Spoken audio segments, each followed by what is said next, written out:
Just tell me, I mean, how do you view your character? I mean, he does exist in the midst of a very violent world, but he has some kind of rather sweet, redeeming characteristics, doesn't he? Yeah, I mean, I think he operates on the very lowest rung of the sort of criminal world in Dublin. You know, he's a pretty inept criminal, really, and so he's got himself into this position where he owes money to people that he shouldn't owe money to.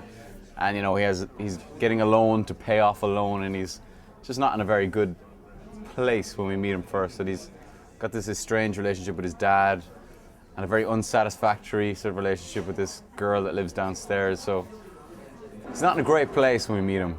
And then I think he's got just letting his life sort of plateau. He's not really doing anything to challenge what's happening to him.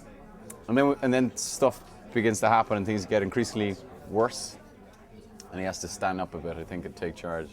I think you have to give it some sort of a other element, or some sort of interesting element, or a slightly different take on that genre, and I think we achieve that by not sticking completely to the gangster genre. You know, I think there's elements of a road movie in here. There's also elements of a kind of a, you know, like an urban western. You know, it has that structure, because you have the showdown at the end, and then it has this strange sort of metaphysical element to it. Our film does, so I think in that way you make it different and make it sort of unique, you know. And I think that came through in the script and came through very much in the directing and the performance. Yeah, well, that's a very Irish thing, I think, you know.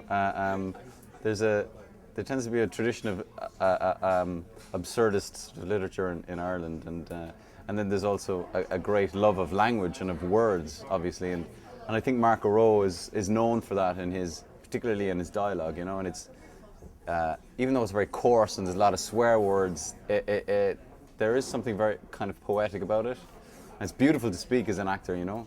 And it's very, very precise. So I think that adds again to what makes it a slightly different type of gangster film. Well, I think in this sort of film, you know, it's not played for realism all of the time. I think a lot of the characters are slightly larger than life, and I think if that is the case, then you can afford for the violence to be slightly more sort of larger than life, if you like. And for me, again, I think it's the basic thing. It needs to serve the scene. You need to see what's at stake. But I don't think we ever stepped over the line into it being gratuitous or anything like that, you know? I mean, I'm sure that people can see parallels and will compare it with other films. And that's again, another tradition of cinema. People compare and contrast films of a similar genre, and I'm quite happy with that, you know. But I had never done a piece like this, so for me it was a fresh challenge to play a character like this, you know. Right from the beginning, that was what we were very clear about, that the film would be pacey and it would kind of grab you by the throat and just kind of entertain you right from the beginning, and it sits with the story, because these characters from the beginning are like moving. It's kinetic. They're being chased and being pursued. So in the shooting of it and in the editing of it, I think that was always paramount, you know. And do you see the film as a manifestation of vibrant Irish cinema? I hope so, yeah. I mean, it's a great time for Irish film. If you look at even what's here at the festival, you know, there's 3 big Irish films, this, and then Triage, and then Ondine, Neil Jordan's film, and so it's a very healthy time, I think, you know. And they're all very, very different films, you know. I don't know, he's kind of a lovable, violent sociopath who has an issue with dogs, perhaps. Yes, well, that's the beauty of watching Brendan act, you know, and Jim Robin also. They're just effortless in their performances, and it's wonderful to get a chance to work with them, you know.